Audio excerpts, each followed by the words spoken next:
Entonces parto por presentar a Andrés Borges, que hoy día tiene una sesión que se llama Relaciones Chile-China, Cooperación Científica para resolver problemas culturales. Bueno, Andrés Borges, su acercamiento a China se dio en el contexto de la preparación de sus estudios doctorales. En un comienzo había planificado realizar el doctorado en Alemania, por lo que comenzó a estudiar alemán en la ciudad de Regensburg. Mientras aprendía el idioma, aprovechó de profundizar sus lecturas sobre teorías de las relaciones internacionales,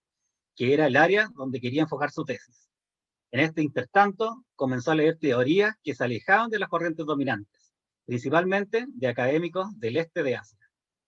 Viajó a Hong Kong, Beijing, Shanghai, todas ciudades que le permitieron conocer en profundidad la cultura china. Fue becado para realizar sus estudios doctorales en China por la Agencia Nacional de Investigación y Desarrollo de Chile, y fue aceptado en el programa de políticas internacionales de la Universidad de Fudan, que es una de las universidades de mayor tradición y reputación en China, que queda en Shanghai. Como parte del programa doctoral, decidió profundizar sus conocimientos en cursos relacionados con políticas locales, relaciones internacionales de China, estructura teórica desarrollada por intelectuales chinos, filosofía, historia política y principios de la política exterior de la República Popular China. Aquí pudo reconocer y comprender diferentes escuelas de pensamiento, cautivándose con la escuela mojista y su búsqueda de la autorreflexión como mecanismo de resiliencia e impulso de un modelo meritocrático. Obviamente, también pudo conocer un poco más sobre el confucianismo y el taoísmo, que son grandes pilares del conocimiento como civilización china. Por otro lado, encontró en los cursos sobre economía y reformas de China una herramienta muy potente para comprender los modelos de desarrollo de algunas provincias, como el modelo de Chongqing o el modelo de la provincia de Guangdong, conocida acá en Chile como Cantón. Interesantes casos que hasta el día de hoy sigue estudiando. Tras su regreso a Chile, postuló a un concurso público para ingresar como académico del Instituto de Estudios Internacionales de la Universidad de Chile, donde actualmente se encuentra coordinando un programa dedicado a la sistematización de estudios de las relaciones internacionales con China. Dejo con usted a nuestro amigo Andrés Borges. ¿Cómo estás, Andrés? Todo tuyo. Buenas tardes a todos. Muchas gracias por la presentación. Voy a compartir el PPT, si me lo permiten. Quiero, eso sí, revisar si ustedes lo logran ver.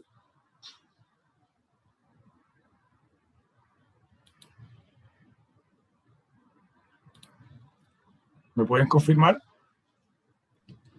Sí, se ve perfecto. De acuerdo. Hay que ponerlo en formato de presentación. De acuerdo. Buenas tardes, pero pido antes de comenzar disculpas de antemano por si en algún momento interrumpo la actividad porque estoy un poco congestionado, entonces a veces me toca toser. Bueno, para esta tarde vamos a abordar las relaciones entre Chile y China desde una perspectiva mucho más reciente, que se sitúa en los últimos de años, al menos donde existe ya evidencia concreta de que se está activando este tipo de cooperación, y en concreto me refiero que vamos a abordar las cooperaciones científicas entre ambos países en la lógica de resolver algunas dificultades, problemáticas, fenómenos que comparten o que tienen en comunes o que se encuentran articulados dentro de una lógica transnacional, internacional, como fenómenos también ligados al cambio climático, etcétera, etcétera, etcétera. No duden en dejar preguntas en torno a este tema, y también estoy abierto a responder otro tipo de preguntas ligadas a las relaciones chino-chilenas y en el chat, y luego después nuestro colega Ricardo nos va a poder compartir estas preguntas. El argumento de esta presentación, bueno, es bastante simple. Primero, considerar que Chile y China ya han cumplido este mes 50 años de relaciones ininterrumpidas, y durante estos 50 años se han observado una serie de transformaciones, tanto para Chile como para China, y también en el contexto internacional. Hemos pasado de Guerra Fría hacia un sistema internacionalista, de fortalecerse de instituciones internacionales, y bueno, y hoy en día estamos también viviendo ciertas transformaciones ligadas también a fenómenos de la globalización, de la gobernanza global, etc. Entonces, en ese sentido, se puede resaltar que ambos países han tenido estas transformaciones. Muchas de estas han sido bastante extremas, se han involucrado cambios de régimen. En el caso de China han mantenido una consistencia en el cambio de régimen, pero sí cambios de modelos económicos, han pasado de un modelo más planificado a un modelo más dinámico, donde más híbrido, donde se incorpora el Estado también con un rol protagónico del mercado. Y estos cambios han ido acompañando el desarrollo o la evolución de las relaciones entre Chile y China. Es decir, que no ha sido lineal estos 50 años y hemos visto que han habido ciertos avances, ciertas evoluciones, han ido deviniendo las relaciones más complejas, por decirlo de alguna forma, y al mismo tiempo también hemos observado algunas continuidades. Entonces, la clase o la presentación del día de hoy un poco va en esa dirección. Ir primero revisando aproximaciones, ciertas continuidades, para luego ya acercarnos a los cambios. Y el cambio principal que desde mi perspectiva he podido observar, que se sitúa sobre todo los últimos 10 años, pero en particular los últimos 5, ya al menos la evidencia nos permite soportar, es que las relaciones se están convirtiendo más integrales, no solamente en términos narrativos, sino que también en términos prácticos, y eso hace que las relaciones vayan más allá de los aspectos meramente comerciales y que involucren otros aspectos. Y dentro de esos aspectos, como efectivamente hemos visto que han ido creciendo los intercambios en términos financieros, ha aumentado la presencia, por ejemplo, de las inversiones chinas en Chile, pero también ha ido aumentando las inversiones chilenas en China, aunque no lo crean, Chile también invierte en China. Y en ese sentido, ese es un elemento de cambio, pero más que ese, este elemento resaltaría que también hemos ido acercándonos a través de una lógica de cooperar en ámbitos como cooperación académica, cooperación científica, y en base a eso se están generando conocimientos en conjunto que permitan ir conectándose hasta nuevas problemáticas. ¿Y por qué resalto y trato de ahondar en esta modalidad que es bastante reciente?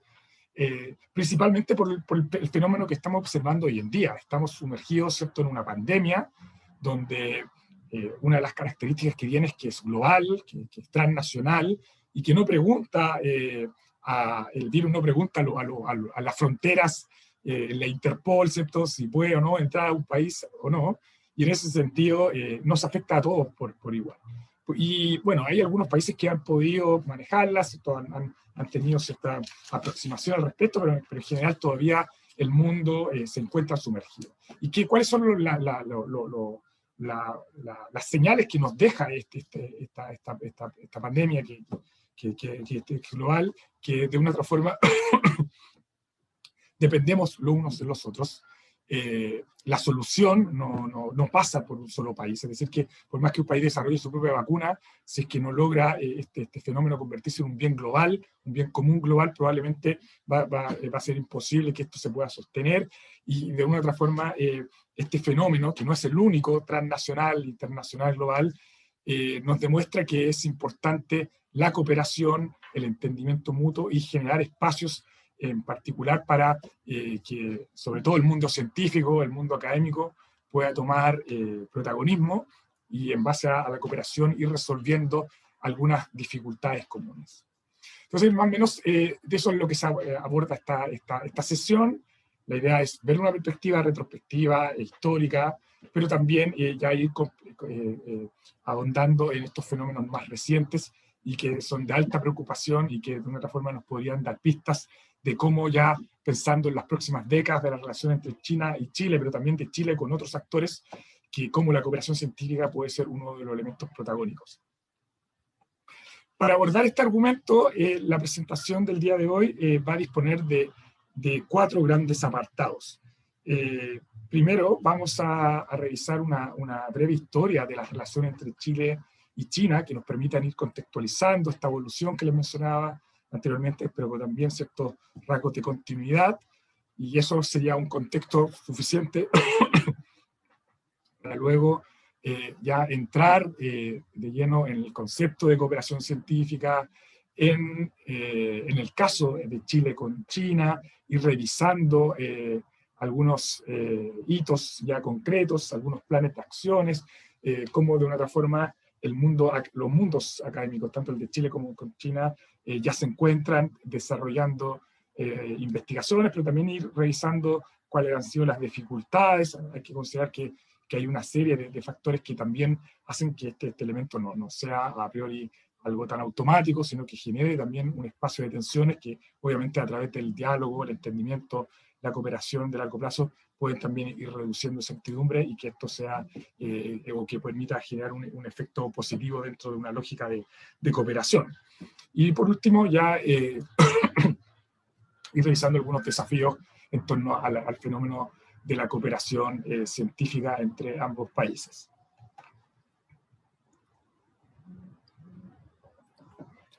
Primero, como les mencionaba, vamos a revisar cómo se ha ido desplegando la historia de las relaciones entre ambos países durante estos primeros 50 años. Dado que no es el objetivo principal de esta sesión hablar sobre la perspectiva histórica, decidió establecer 4 grandes apartados de manera muy sintética que nos permiten ir captando los grandes momentos, pero también los puntos de inflexiones dentro de esta lógica de transformaciones de las relaciones entre ambos países. El primer gran periodo dentro de esta lógica de relaciones bilaterales, el que se conoce como, bueno, al menos gran parte de la literatura plantea como un enfoque cultural, un acercamiento cultural, y yo le llamo un puente cultural. Que esto comienza 2 décadas antes de que se establezcan formalmente las relaciones diplomáticas, pero que esos son los pilares fundamentales que uno podría inferir que permitieron ya en los 70s a Chile ser el primer país que reconoce a la República Popular China en América del Sur, y el segundo en la región, considerando también a Cuba. En este primer periodo, que se sitúa entre el 50 y los 70, ¿qué características podemos observar? Que por un lado, ambos países, al menos en el caso de China era mucho más marcado, puesto que la República Popular China accedió al poder tras una guerra civil donde se derrocó a las fuerzas nacionalistas y accede al país el Partido Comunista al control del Estado, ¿cierto? El Partido Comunista Chino, y que de una otra forma uno en base a eso puede inferir que efectivamente en esa lógica incorporaba a este Partido Comunista el abrazo, ¿cierto?, a la causa de una característica más ideológica del marxismo-leninismo, que ya estaba fuertemente en Europa, en Centro Europa, en particular en la Unión Soviética. En el caso de Chile, efectivamente se puede decir que en los 50, a los 70, hubo un auge de políticos,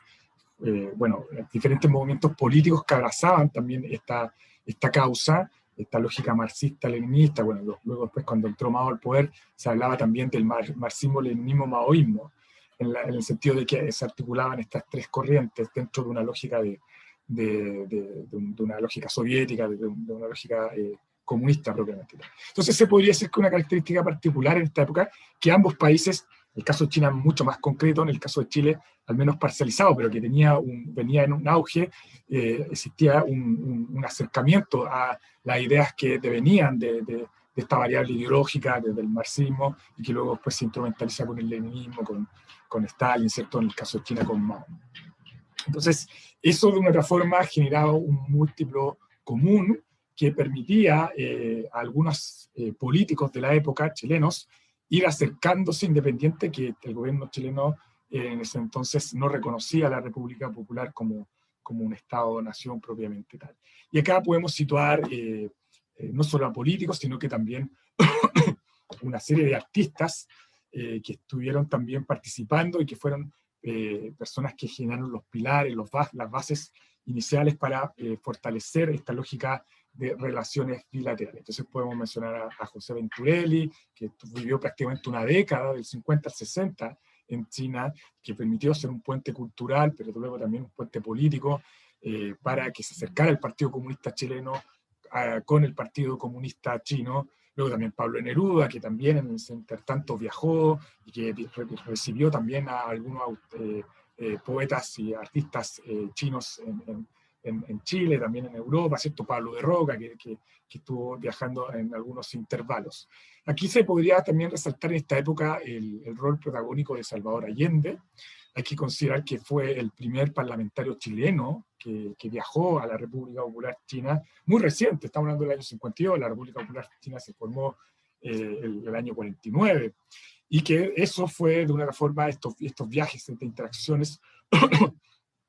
un elemento crítico para que luego, cuando accediera al poder ya a los 70, decidiera muy recientemente haber tomado ya el rol como presidente, abrir las relaciones diplomáticas con China. Fue un visionario en ese sentido, puesto que más allá luego de los cambios ideológicos, se mantuvo una cierta continuidad en términos de visualizar las relaciones entre Chile y China desde una perspectiva de política de Estado. Hay que señalar también el rol protagónico en esa época del Instituto Chino de Cultura, que también se crea al principio de los 50, que participan estos artistas que les mencioné anteriormente. Y bueno, y también Salvador Allende participó, presidió también un tiempo, una temporada, este instituto, que funcionó como un gran articulador de las relaciones. Y aquí les dejo algunas fotos donde ustedes pueden ir viendo cómo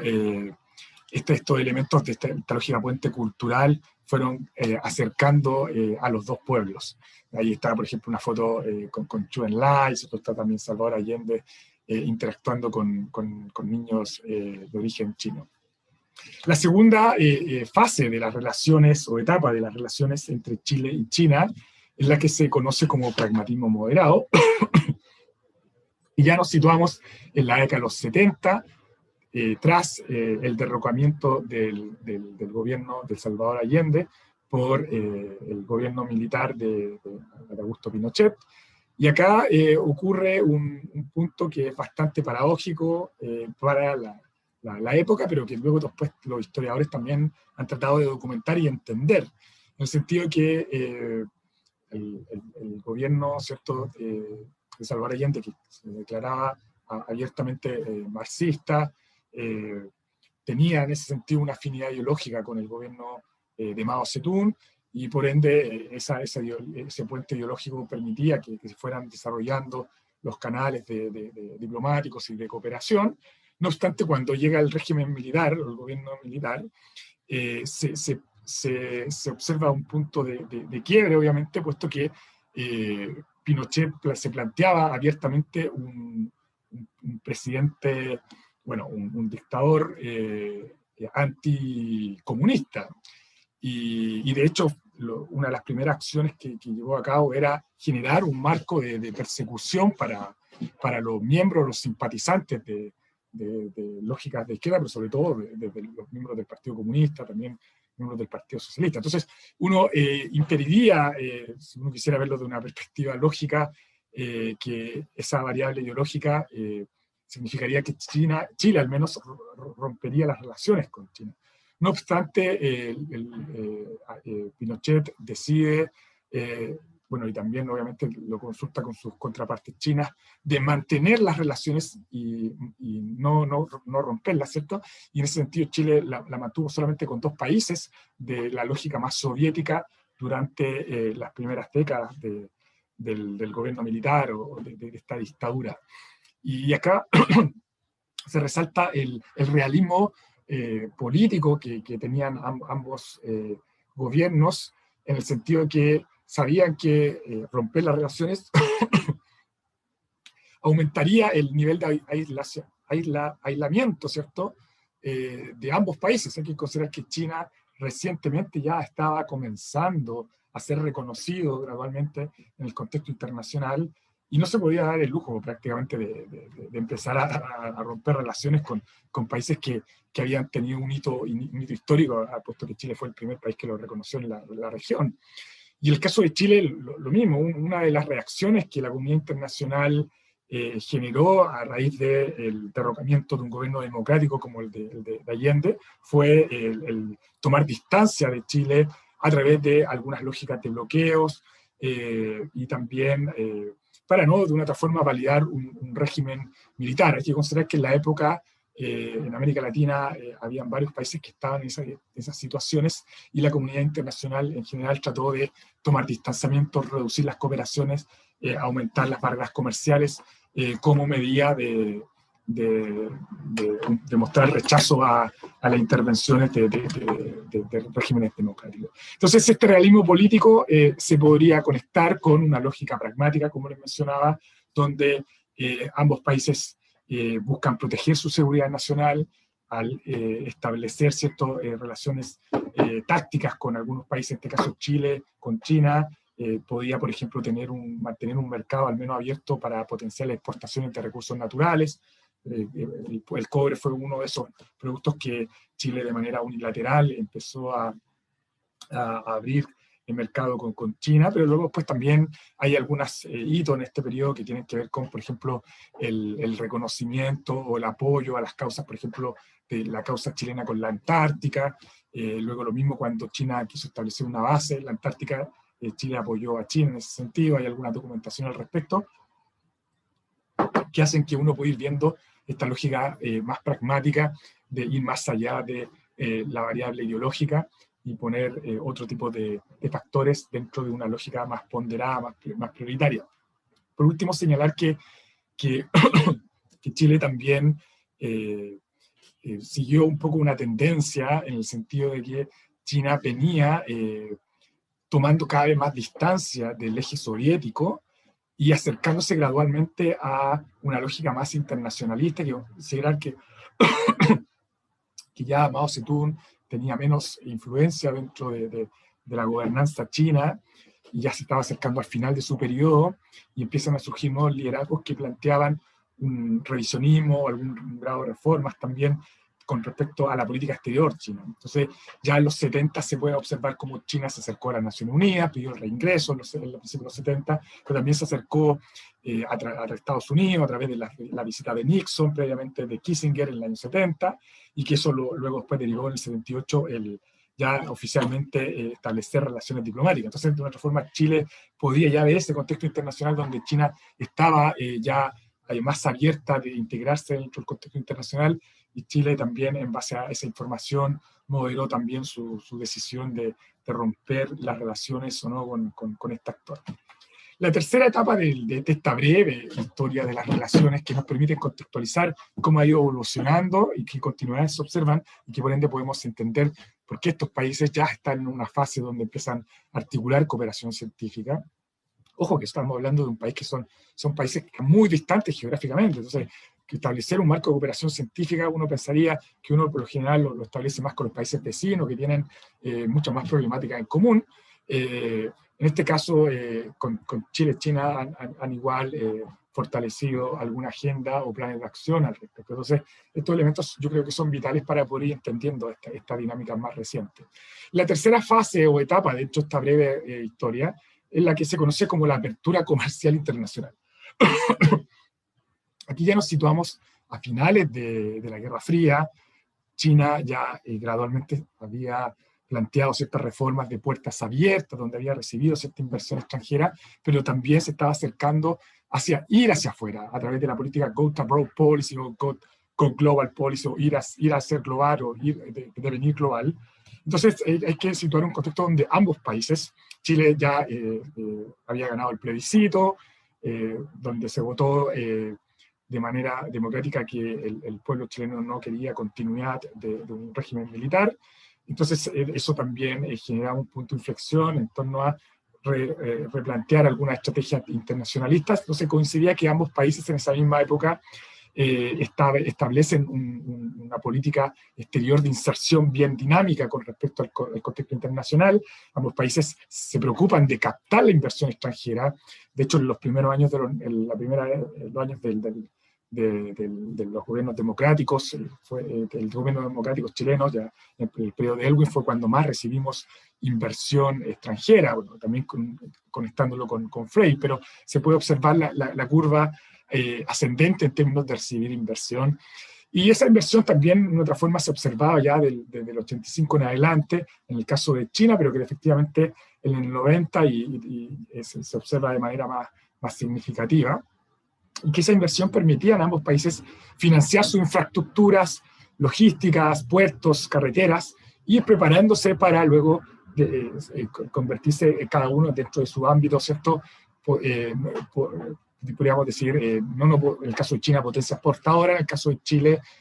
convertirse en un gran actor de exportación de recursos naturales, sobre todo el cobre, y que luego gradualmente fue diversificando parcialmente, diría yo, la canasta, donde incorporan otros minerales, recursos forestales y también algunos alimentos. Entonces, señalar esta tercera etapa que funciona dentro de esta dinámica de apertura y que luego deviene un ejercicio ya más concreto donde ambos países deciden ya cuando tienen cierta infraestructura, tienen más o menos claro sus industrias donde pueden competir e interactuar en el contexto internacional, ir estableciendo una serie de acuerdos comerciales. En el caso de Chile, los acuerdos comerciales se firman principalmente bajo la lógica del Tratado de Libre Comercio, y ahí se puede resaltar el 2005, cuando se firma el Tratado de Chile con China, que más o menos estuvieron 2 años negociando. Desde el 2003 en adelante ya formalmente estaban dentro de un ámbito de negociación. Pero no fue el único que Chile firmó, también estaba firmando un par de años antes con la Unión Europea, con Estados Unidos. En el caso de China, empezó también a trabajar en esta misma época con este tipo de instrumentos, pero en paralelo tenía otro tipo de acuerdos más específicos con algunos países en la búsqueda de abrir mercados y generar también cadenas de suministro más fluidas en torno a algunos materiales, recursos naturales que para China eran relevantes para mantener un nivel de crecimiento sostenible, asumiendo que se estaba industrializando cada vez más. Entonces, esta tercera etapa se caracteriza por eso. Apertura, convertirse, ¿cierto?, en actores ligados al comercio internacional a través de tratados, y cada uno por su propio área, ¿cierto?, ir generando algunos mercados de exportaciones y también de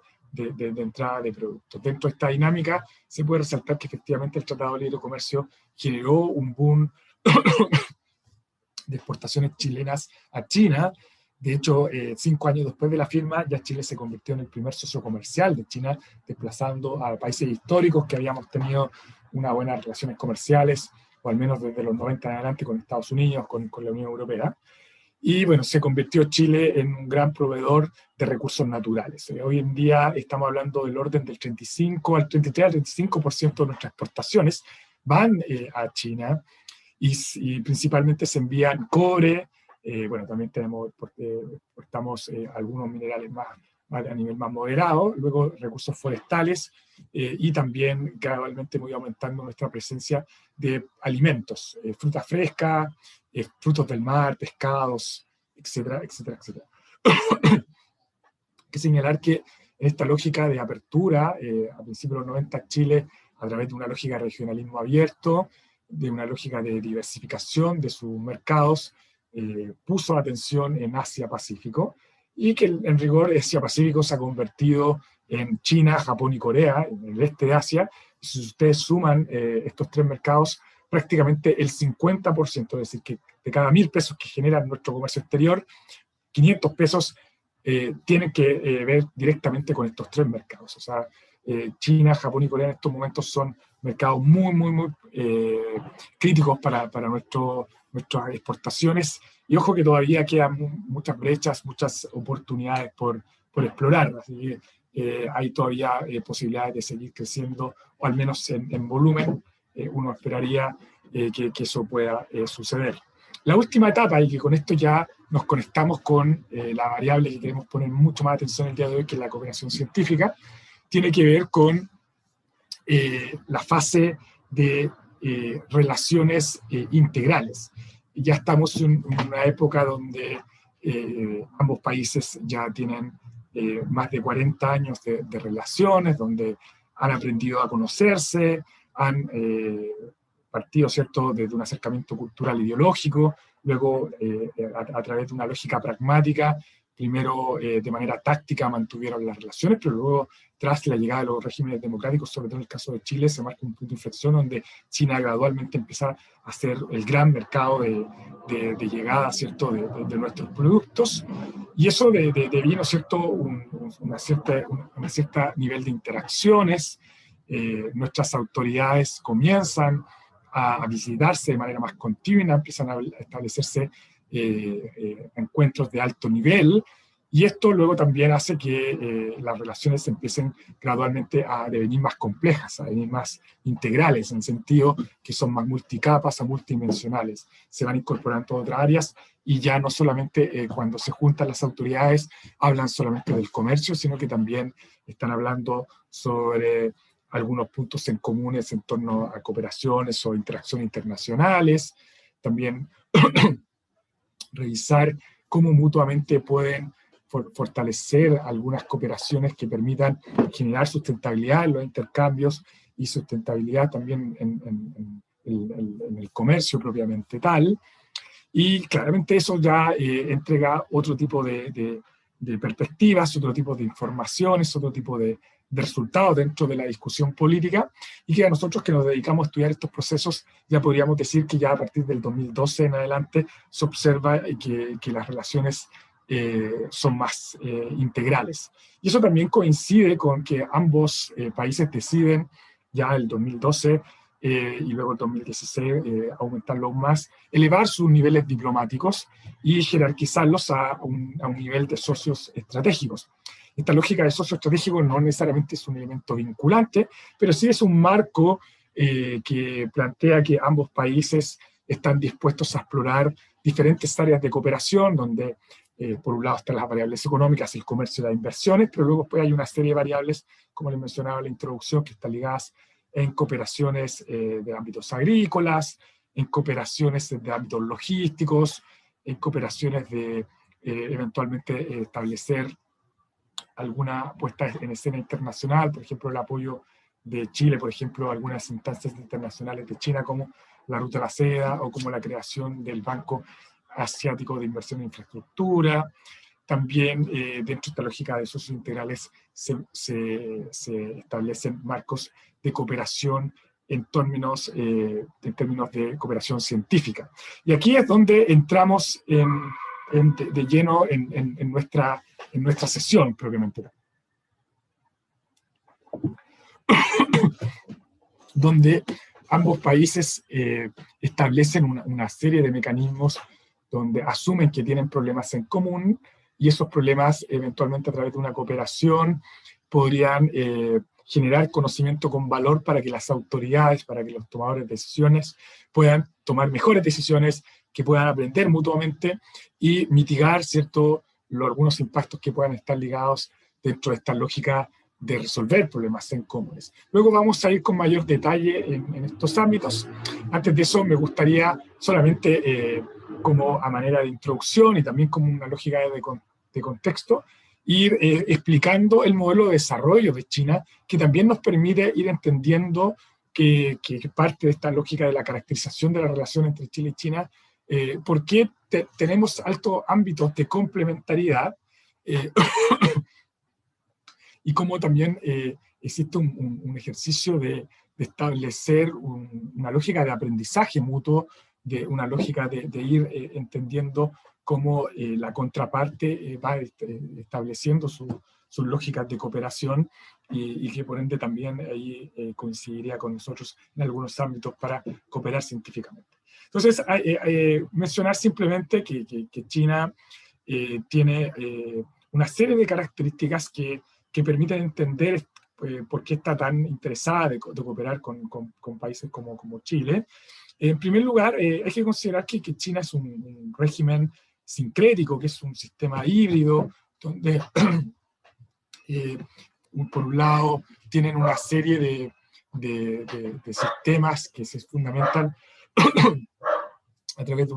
una lógica planificada, de una lógica donde el Estado es un gran protagónico dentro de ciertas planificaciones de largo plazo, etc. Por otro lado, también hay ciertos elementos que son más de exclusividad del mercado, donde los actores privados son los que un poco llevan la batuta, por decirlo de alguna forma.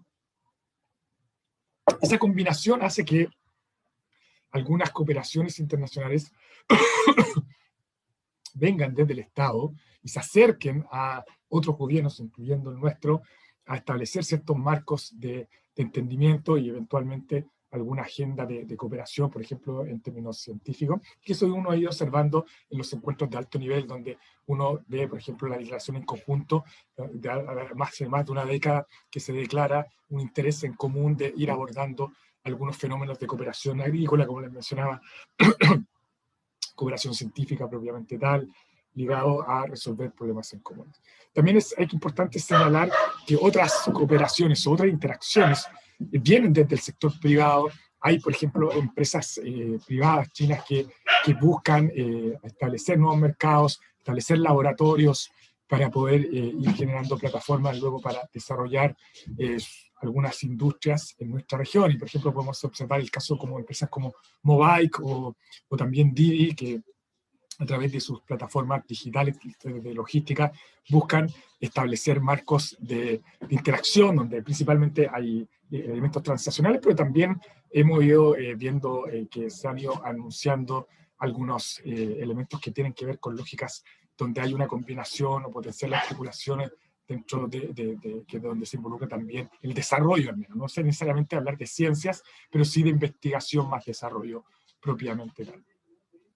También es que es interesante señalar como lógica de establecer un paralelo del interés de China por cooperar científicamente con nosotros y viceversa, pero más que nada pongo atención en el modelo chino, puesto que nosotros ya conocemos nuestro propio modelo. Tiene que ver con que ellos tienen una serie de instrumentos de financiación de largo plazo que les permite contar al sector privado, pero también a estas empresas públicas, empresas estatales chinas, de recursos disponibles para financiar cooperaciones o financiar el desarrollo, investigación más desarrollo, financiar eventualmente también investigación científica propiamente tal. Y eso se canaliza a través de los bancos del desarrollo. Está el Banco Chino del Desarrollo, el Banco de Exportación e Importaciones, y actualmente también están promocionando su banco de inversión en infraestructura asiático, que tiene una connotación un poco más regional,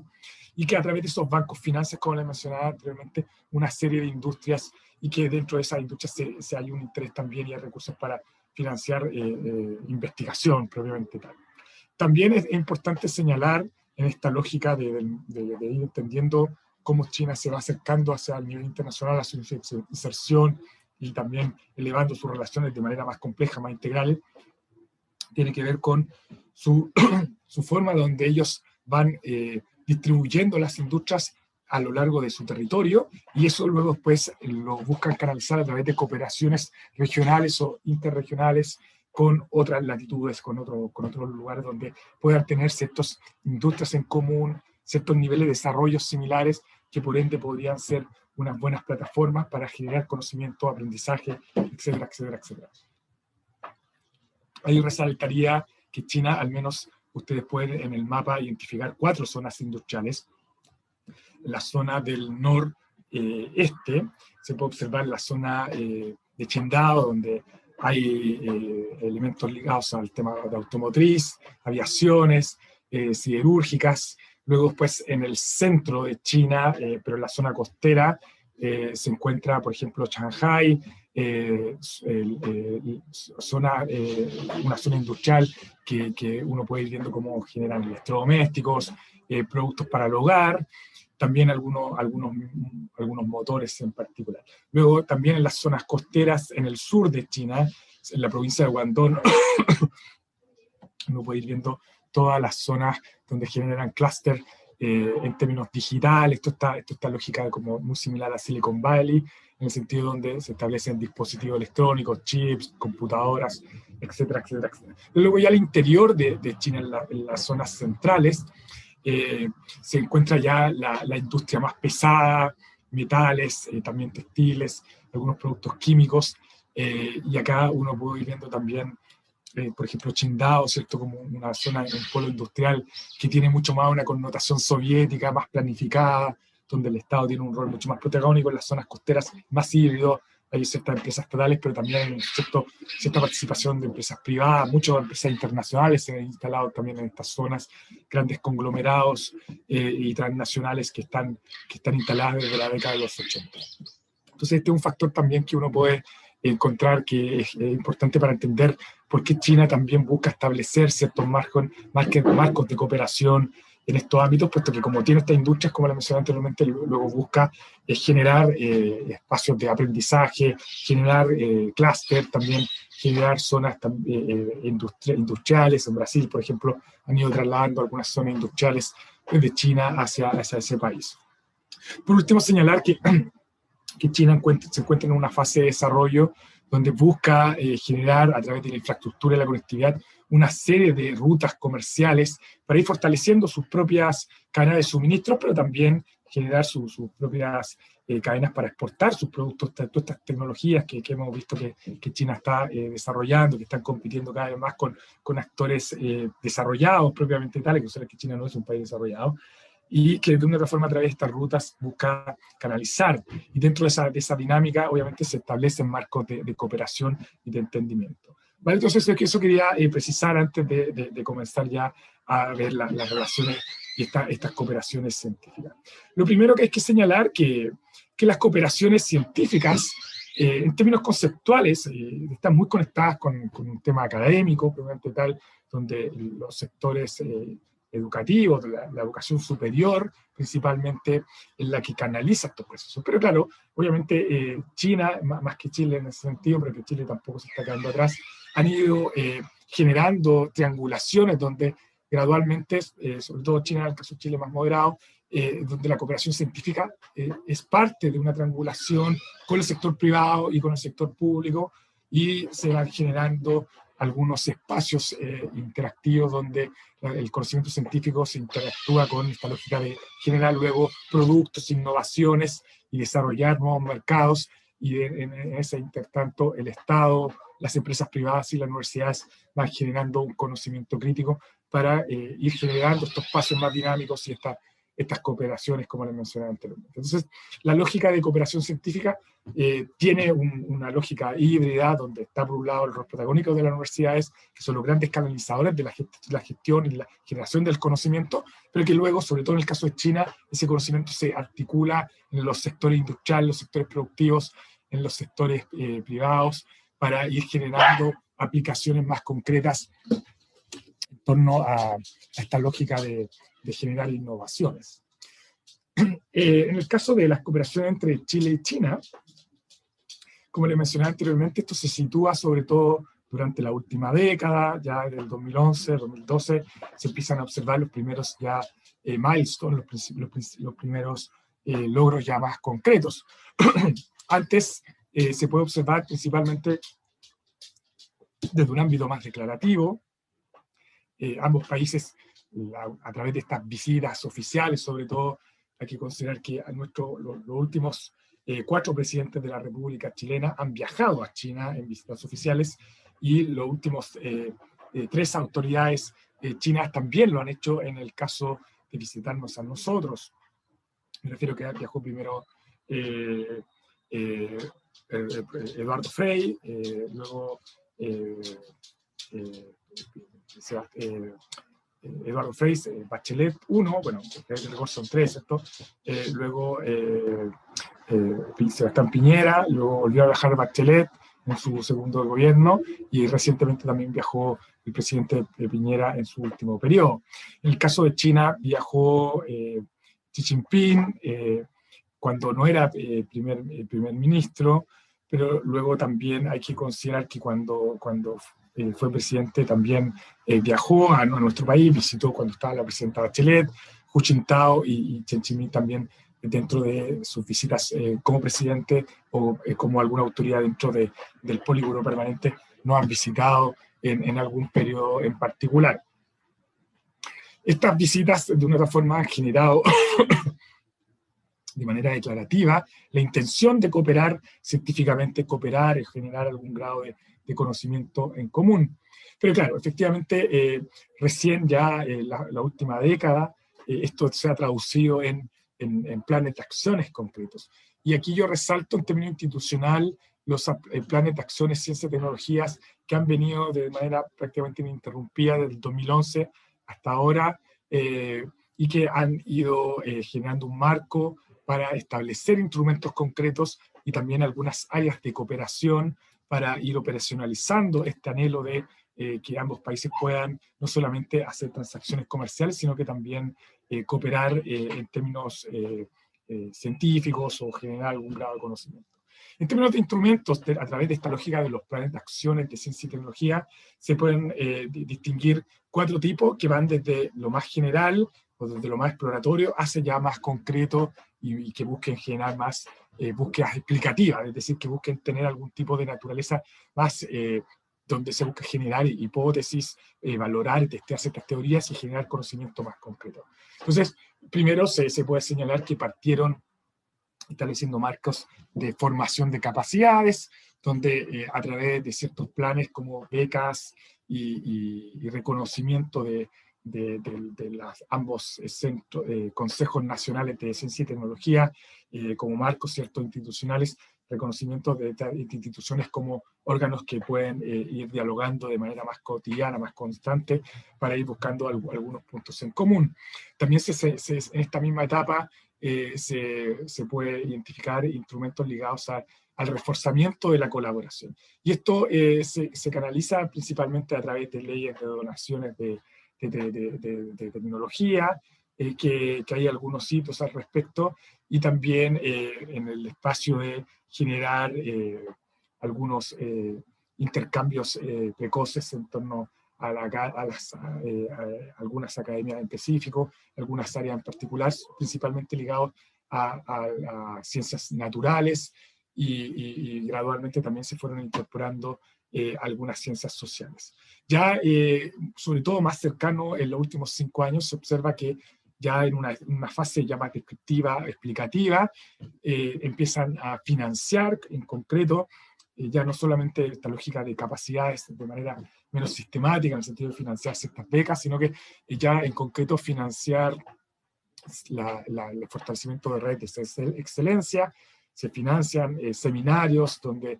pueden participar, y han participado, ¿cierto?, una serie de académicos chinos que han viajado a China y viceversa, donde generan a través de espacios de discusión, ir compartiendo los logros que por cada uno por separado han ido generando, y en base a eso, esa forma de intercambio, ir generando puntos en comunes, que luego devienen ya en la financiación concreta de proyectos de investigación, que eso luego vamos a ver en algunos casos en particular. Hay que señalar que en esta lógica de cooperación científica se han puesto algunas prioridades, que estas prioridades se han ido estableciendo en estos planes de acciones que les mencioné anteriormente. Hay que recordar que los planes de acciones son una lógica institucional donde a nivel de gobiernos ellos buscan establecer estos márgenes de cooperación.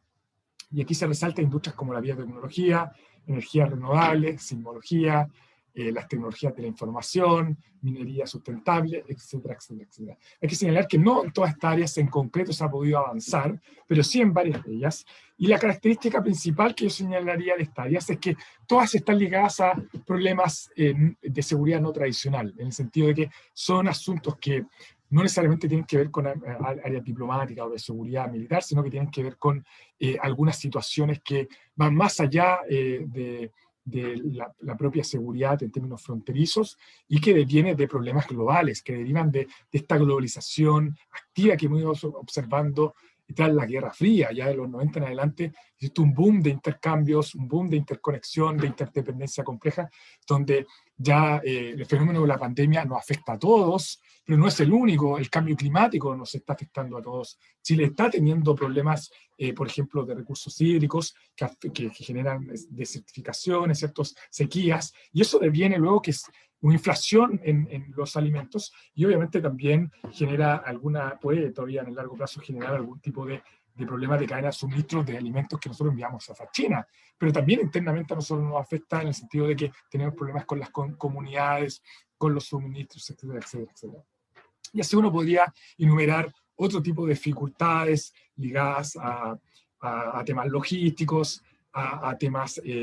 también en términos de biotecnología, etcétera, etcétera, etcétera. Por último, señalar que, como les mencionaba anteriormente, que esto va increciendo, que partió más de una lógica declarativa y que ya se puede ir observando que cada último, sobre todo los últimos 2 planes de acciones, se puede ya en concreto ir viendo instrumentos donde participa la comunidad científica a través de concursos públicos y en base a eso luego pueden ir concursando, ¿cierto?, la universidad, los centros de investigación para ir haciéndose partícipe dentro de esta lógica de cooperaciones científicas. Y aquí me gustaría ya ir presentando 3 casos en concreto donde uno puede ir observando cómo han ido evolucionando esta lógica de cooperaciones científicas. El primer caso que me gustaría mencionar tiene que ver con el manejo de catástrofes naturales, principalmente el tema de sismología, y aquí a través de la CONICET chilena, el Consejo Nacional de Ciencia y Tecnología, y su contraparte china, en el año 2007 establecieron un concurso público donde se financiaba, por un lado, actividades de intercambio a través de esta lógica de seminarios, pero por otro lado se financiaban proyectos de investigación concreta. Y aquí se resalta, por ejemplo, un proyecto que se adjudicó a la Universidad de Chile con una contraparte china para avanzar en métodos de alta resolución para ir caracterizando fenómenos sismológicos, pero luego también la Universidad de Frontera, la Universidad de Andrés Bello han ido generando proyectos en conjunto con contrapartes chinas para generar conocimiento con valor para tomar decisiones, por ejemplo, para el manejo de desastres en caso de terremotos o simulaciones digitales, etcétera, etcétera. Me gustaría también señalar el caso de las energías renovables, que aquí detrás de esto está la lógica de la seguridad energética. Ambos países están buscando generar sus matrices energéticas más verdes, más ecológicas, más sustentables, y en ese sentido uno puede ir viendo que a través también de estos organismos académicos se han ido generando seminarios en conjunto para fortalecer el intercambio, pero aquí en particular me gustaría señalar el intercambio también del sector privado, o al menos la participación del sector privado, donde empresas chinas han generado proyectos de inversiones, proyectos de suministros para que tecnologías chinas también participen dentro también en un conjunto de otras tecnologías como las alemanas en proyectos de plantas solares en el desierto y también en algunas ciudades cercanas a Santiago. Por último, mencionar que el año pasado se estableció también la financiación de estos 2 consejos de ciencia y tecnología, chileno y chino, la financiación de proyectos de investigación a través de concursos públicos para fortalecer la seguridad alimentaria. Hay que considerar que Chile y China tienen en común problemas de sequías, también tienen en común problemas de abastecimiento de su población, y sin ir más lejos, Chile es el mayor exportador de fruta fresca a China, pero también somos el mayor exportador de cobre, que es un recurso que utiliza extensivamente recursos hídricos. Entonces, en ese sentido, para China es crítico que Chile pueda seguir manteniendo su cadena de suministro y que obviamente no se encarezca, pero para Chile también es crítico poder generar un conocimiento para manejar estos recursos hídricos de manera sustentable, que no afecten las comunidades. Ese conocimiento que se pueda generar es suficiente para establecer esta cooperación científica que en rigor se canalizó en la financiación en este concurso de 8 propuestas entre universidades chinas y universidades chilenas, donde se han generado una serie de proyectos que todavía están en fase de desarrollo y que se espera que publiquen conocimiento no solamente para estos 2 países, sino que para la comunidad internacional, y que obviamente ese conocimiento pueda ser aplicado para generar cooperaciones más sustentables. Bueno, en rigor, eso es lo que quería presentar en torno a los casos, y me gustaría ya para ir finalizando, primero ver algunos desafíos en torno a la cooperación científica entre ambos países. Y aquí uso un poco una frase de Zhou Enlai, de una autoridad que fue muy crucial en el establecimiento de las relaciones entre Chile y China, que los países vecinos solo son separados por una franja de aguas. O sea, como que él plantea que nosotros con China somos un país vecino, pero que nos separa el Océano Pacífico, y que ese Océano Pacífico al final es nuestro gran motor y gran puente para poder seguir profundizando en nuestras relaciones. Y en ese sentido, yo resaltaría, en primer lugar, poner atención a los impactos de estas investigaciones. Y no solamente desde una perspectiva científica propiamente tal, de qué resultados, qué conocimiento se generó y cómo eso ha tenido internalidades positivas para tomar decisiones más complejas, generar nuevos marcos de cooperación, generar intercambios o que los países puedan tomar mejores decisiones en torno a sus propias políticas de desarrollo industriales, agrícolas, etc. Sino también poner atención en cómo han funcionado los intercambios entre estos otros países, cómo han ido compartiendo la experiencia, cuáles han sido las dificultades, entornos culturales, considerar que son dos culturas muy diferentes, hay dos idiomas muy diferentes, y hay que analizar estos procesos para que, si es que hay algunas situaciones complejas, se puedan resolver, que puedan servir como aprendizaje para otros proyectos, y que esto tenga una cabida más sustentable, y que esto pueda estar mucho más conectado, y que los resultados puedan estar más en la orden de la línea de los proyectos. También es importante señalar como desafíos incentivar la cooperación de gobiernos regionales. Hay que considerar que, como lo vimos anteriormente, China tiene organizado su territorio con algunas áreas, y nuestro país no está muy lejano a eso. Nosotros en el norte tenemos ciertas industrias, la zona central otras, en la zona sur producción agrícola, producción agroindustrial, y en ese sentido sería prudente ir canalizando más a niveles regionales, provinciales, para que ese ajuste permita ir estableciendo planes mucho más concretos, más articulados con los territorios. También es importante señalar que, y en ese sentido, China lo ha ido aprendiendo de otros países. Obviamente China lo aprendió de los países desarrollados como Estados Unidos y la Unión Europea, en el sentido de que ahora nosotros deberíamos también aprender de China y también de obviamente la Unión Europea y Estados Unidos, en el sentido de que ellos tienen una muy buena articulación entre el sector privado, el sector académico y el rol del Estado, en el sentido que se van articulando ciertas iniciativas virtuosas, clúster, para ir generando y que estos conocimientos que se generan desde la academia puedan luego irse articulando en productos, en mejores conocimientos, en mejores decisiones. Y en ese sentido creo que Chile podría también aprender o al menos intercambiar sus experiencias con China y con otros países, para que esto pueda también ser más sustentable y que puedan estar mucho más conectados con las realidades locales. Por último, señalar que la cooperación científica es un elemento más sofisticado de cooperación, de intercambio, y que por ende no es una mera transacción. Es muy importante que se generen espacios de entendimiento mutuo, de diálogo. Esta instancia que ustedes están organizando la universidad, ¿cierto? Y la Universidad Santo Tomás, ¿cierto? Es muy valiosa. Nosotros también en el Instituto de Estudio Internacional de la Universidad de Chile estamos generando espacios críticos de reflexión, de análisis, también generar diálogos, para que esto se pueda hacer sustentable, que pueda estar balanceado, que pueda realmente solucionar los problemas más concretos, que aporten a nuestra población, a nuestros pueblos, que puedan también reducirse estos riesgos como niveles de dependencia, etcétera, etcétera, etcétera. También señalar como remarcas finales que uno puede ir observando que estos hitos, ¿cierto?, de cooperación científica reflejan una relación más madura. Chile y China ya tienen 50 años, y esos 50 años relacionalmente han ido teniendo algún impacto, y podemos ir viendo cómo estas cooperaciones van más allá de una lógica de competencia, de comercio, y que tienen que ver con una lógica de generar conocimiento para resolver problemas comunes, y creo que eso es una buena señal dentro de las relaciones de ambos países.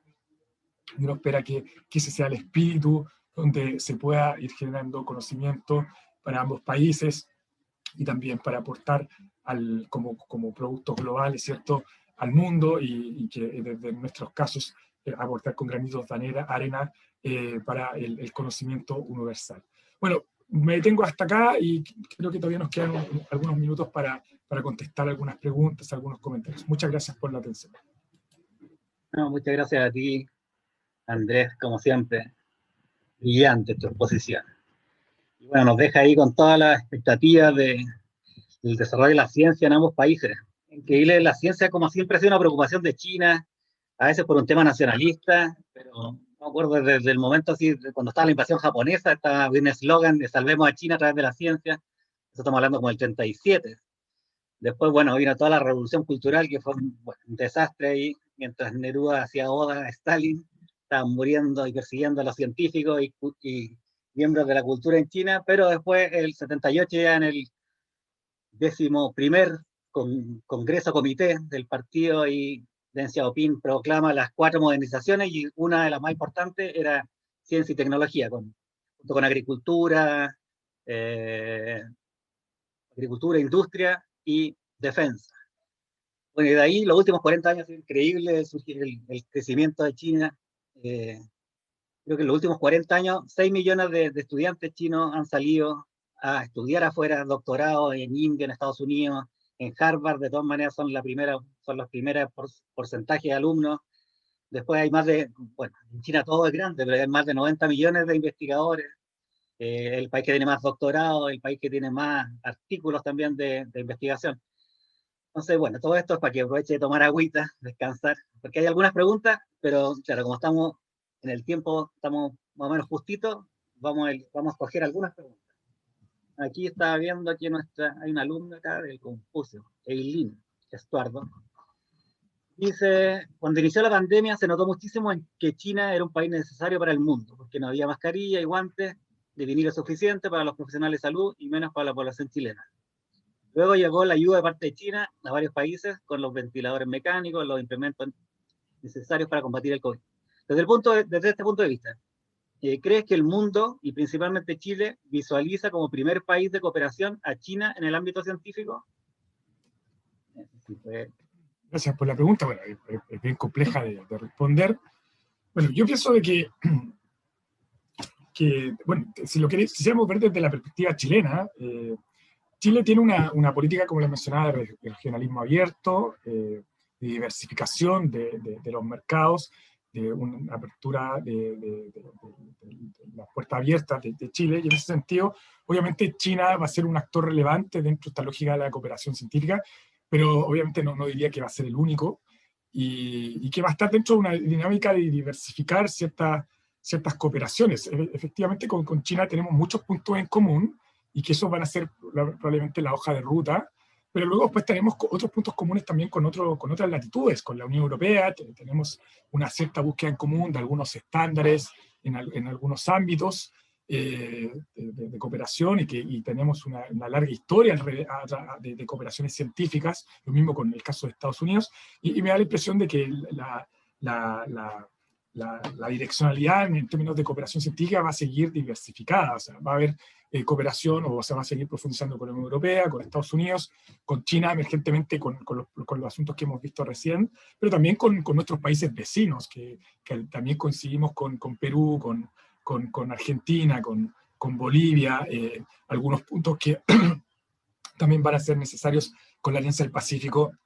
ir profundizando. Entonces, para ir respondiendo un poco de manera concreta, me da la impresión de que Chile va a diversificar, y en esa diversificación China efectivamente va a ser protagónico, pero no va a ser el único país donde vamos a cooperar científicamente.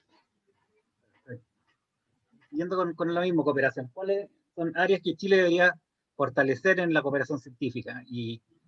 ¿cuáles son los principales desafíos para poder desarrollar cooperaciones científicas entre estos dos países que son tan distantes y distintos, pero también tan unidos en cierta relación? Efectivamente, yo desde mi perspectiva no soy especialista yo lo veo mucho más desde las relaciones internacionales, desde la política exterior, pero también obviamente uno va conociendo su propio territorio, y también el hecho de haber vivido en China me permite tener una perspectiva dual, ¿cierto? Una lógica de hacer un efecto espejo. En ese sentido, pienso que sería prudente que Chile siguiera profundizando estos aspectos que tienen que ver con problemáticas comunes, como en términos de medio ambiente, cambio climático, recursos hídricos, energía solar, y creo que con China tenemos esos puntos comunes y que perfectamente podríamos generar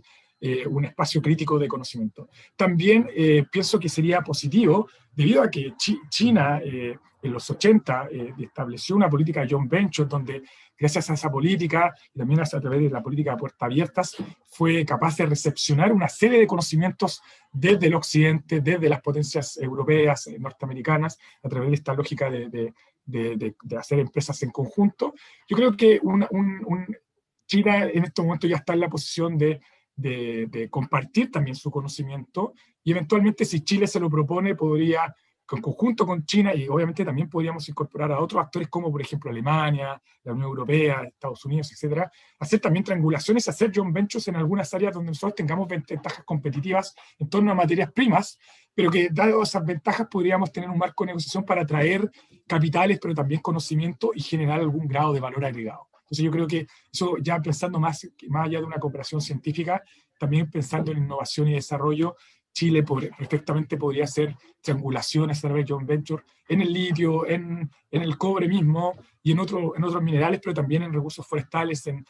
agroindustria, donde se generen plataformas desde Chile, donde aportemos con un granito de arena. Tampoco estoy diciendo industrializar el país de manera tan compleja, pero al menos de manera horizontal, inversiones o creaciones, innovación en el ámbito horizontal o vertical, perfectamente podríamos aportar en la cadena de suministro global desde Chile, aprovechando que tenemos algunos recursos estratégicos para el mundo. Sí, buenísimo. También comparto la misma visión, estamos en la era del conocimiento, en la sociedad del conocimiento, y esta red de valor hay que armarla, y hay que armarla con distintos países, y también dentro de los países, claro, tiene que estar gobierno, la academia, con la ciencia, y la empresa privada, esos tres pilares son fundamentales, aparte de lo otro. Y la última consulta, por no dar tiempo para respetar a nuestro asistente, que siempre la preguntamos, la pregunta final, que es, como sabemos que hay muchos alumnos del Instituto Confucio Santo Tomás viendo, es casi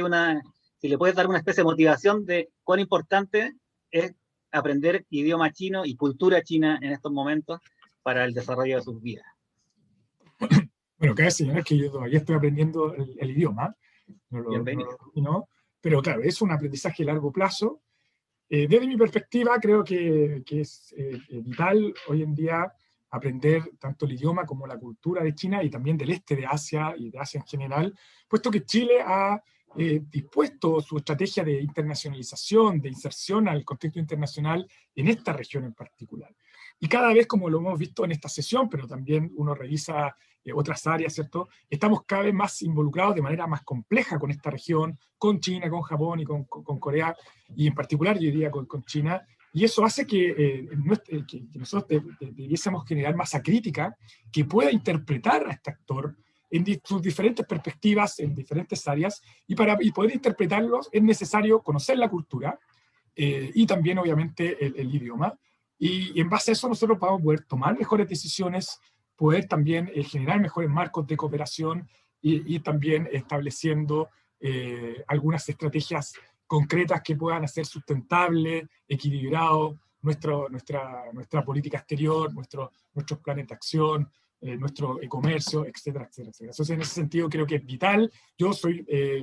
sí, disculpen la autorreferencia, pero un poco, me toca un poco hablar también desde la primera persona en singular. O sea,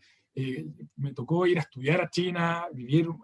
mucho tiempo allá, y ese aprendizaje fue vital para luego insertarme en la academia y desde la academia tratar de generar conocimiento, espacio crítico, para ir aportando para que nuestro país pueda tomar mejores decisiones. Excelente. Motivante iba para los alumnos.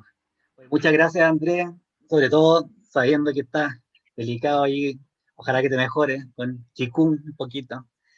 sus hierbas chinas. Y bueno, muchas gracias a ti, muchas gracias a la Universidad de Chile también por todo lo que está haciendo. Yo tengo mi medicina oriental. Está muy bien. Y a los asistentes, gracias por estar aquí, quedarse hasta el final. Y les contamos que este ciclo termina la próxima semana, el martes 29 a las 17 va a ser la sesión número 3, con la invención y de la escritura y el llanto de los demonios, la mitología china como potencia civilizadora del doctor en ecología cultural Enzo Cozzi. Así que ahí nos vemos. Muchas gracias nuevamente, Andrés. Espero que nos veamos pronto. En persona también, que no nos vemos. Gracias, Ricardo. Saludos a todos. Saludos a todos y Sai Chien.